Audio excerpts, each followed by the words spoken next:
Hello guys, welcome back to our channel happy family blog. আজ আমরা চলে এসেছি একটা নতুন ব্লগ নিয়ে। তো আজ আমরা আমার বড় দিদিকে আনতে যাচ্ছি। আমরা 5 জন মিলে আনতে যাচ্ছিলাম আমার বড় দিদিকে। আর দেখো এই যে আমার মাস্টার দিদি।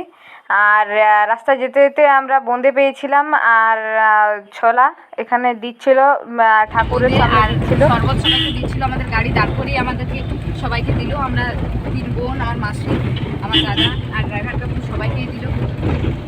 তো আমরা আগে ওখানে যাই, তোমাদের সঙ্গে ওখানে গিয়ে দেখা হবে। আরো অপেক্ষা করো, দেখতে থাকো। তো গাইস, আমরা পৌঁছে গিয়েছি। এখন আমরা এখানে বসে রেস্ট করছি দিদির কাছে। দেখো এখানে আমার মাস্টার দিদি, আমার দাদা ভাই, আর ক্যামেরার উপরে আমার মেজো দিদি, আমি, বড় দিদি, জামাইবাবু, সবাই মিলে এখানে বসে গল্প করছি। এরপর এদের এখানে রাধা নাম জুড়েছে, ওখানে একবার যাবো, তো তোমাদের অবশ্যই দেখাবো। তো গাইজ আমরা এখানে যেটা বসেছিলাম এটা হচ্ছে আমার বড় দিদির রুম। দেখো আমি এখানে বসে যা আমার কাজ ফোন ঘাটছিলাম। আর আমার মাস্টার দিদি আর আমি আর আমার দাদা 3 জনে মিলে ফোন ঘাটছিলাম। আর আমার মেজো দিদি ছিল ক্যামেরাম্যান, সেদিন পুরো দায়িত্বরে ছিল ওর। আর বড় দিদি বাড়ি আসার জন্য রেডি হচ্ছিল। দেখো এটা ওর রুমের বাইরেটা, বারান্দাটা, এটা হচ্ছে ওর শাশুড়ি মা। তো এখানে আমরা টুকটাক খাওয়া দাওয়া সেরে জলখাবার খেয়ে তারপরে বেরিয়ে পড়ছি। এরপর দিদি আর জিজুকে নিয়ে। তো নিয়ম আছে যে এই জোরটা ধরে বেরোতে হয় দুজনকে একসঙ্গে, তাই দুজনে জোর ধরে একসঙ্গে বেরোচ্ছে। আর নিয়ম আছে যে দিদি রিসেপশানে যে শাড়িটা পরে সেই শাড়িটাই পরতে হবে। তাই দিদি রিসেপশানে যে শাড়িটা পরেছিল সেই শাড়িটা পরেই বাড়ি যাচ্ছে। প্রচুর রোদ দিচ্ছিল, গরমও প্রচুর।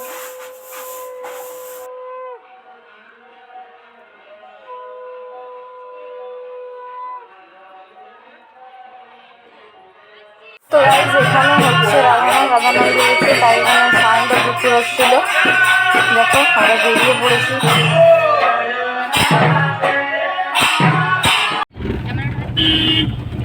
তো গাইস আমরা বাড়ি পৌঁছে গেলাম। দেখো আমরা চলে এসেছি।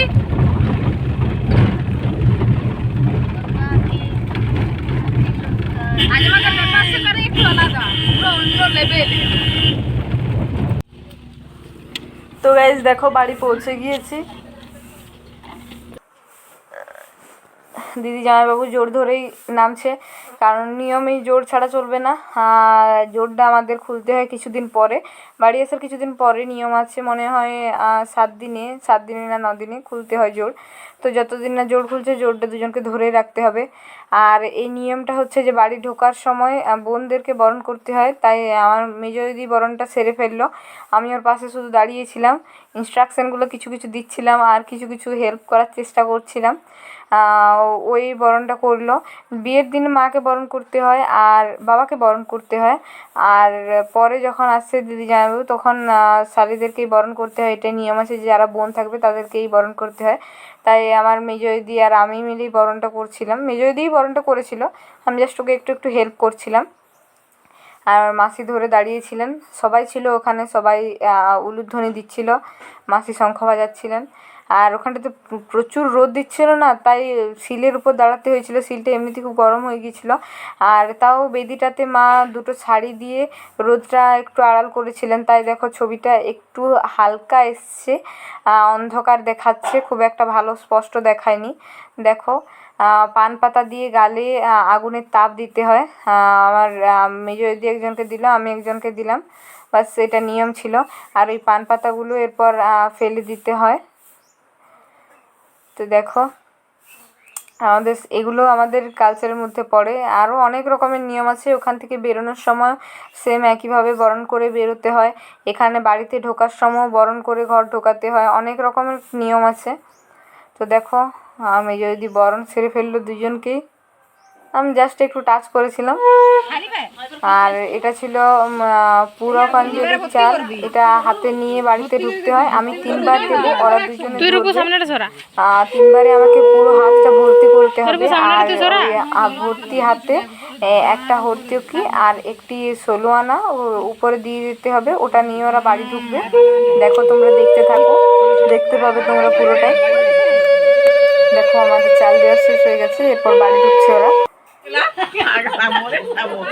এই যে দেখো একসাথে বাড়ি ঢুকতে, এটা ওদের লাগেজগুলো ছিল। আর এখানে ওই যেখান থেকে চালটা নিয়েছিল ওখানে এসে রেখে দিল। তো গাইজ এটা আমাদের আরেকটা রিচুয়াল, যে দুজনকে কড়ি খেলাতে হয়। ওটা প্রতিদিনই খেলতে হয় বিয়ের 11 দিন পর্যন্ত। যবে থেকে বিয়ে শুরু হয় সে বিয়ের রাত থেকে শুরু হয় কড়ি খেলা। বিয়ের 11 দিন পর্যন্ত ওই কড়িটা খেলা হয়। 21টা কড়ি থাকে। আর বোন দিদি যারা থাকে তাদেরকেই খেলাতে হয়। ওখানে যেমন জিজুদের বাড়িতে জিজুর দিদি ছিলেন, সোনালি দিদি, উনি খেলাতেন। আর এখানে আমি আর আমার মাসিতো দিদি দুজনে বসেছিলাম, আর আমার মেজো দিদি ছিল ক্যামেরাম্যান। দেখো কড়ি আমি খেলাচ্ছিলাম, আমি দিদিকে দিচ্ছিলাম, দিদি জামাইবাবুকে দিচ্ছিল। জামাইবাবুকে নিয়ম আছে জোরে ছুঁড়তে হয় যাতে আমাকে কষ্ট করে কুড়িয়ে আবার দিতে হয়, কিন্তু জামাইবাবু খুব একটা জোরে ছুঁড়েনি, 2-1বার জোরে দিয়েছিল। আমি আবার সেগুলোকে একসঙ্গে, আর আমাকে বারবার গুনতে হচ্ছিলো কারণ যদি সাইডে রয়ে যায় 21টা কড়ি নিয়ে খেলাতে হয়, তাই বারবার গুনে আমি কুড়িয়ে আর দিদির হাতে দিচ্ছিলাম, আর দিদি জামাইবাবুর হাতে দিচ্ছিল। এটা নিয়ম আছে যে 7বার আর 9বার করতে হয়। আর এরপর দেখো কড়ি ছাড়ানো হাত থেকে, জামাইবাবুর হাত থেকে দিদি কড়ি ছাড়াচ্ছে।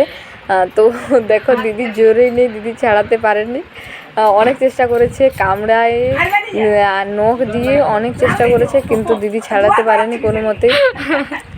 দেখো অনেক চেষ্টা করছে।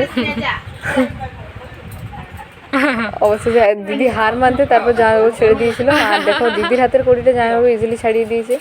তো আজকের ব্লগটা আমরা এখানেই শেষ করছি। Tata guys.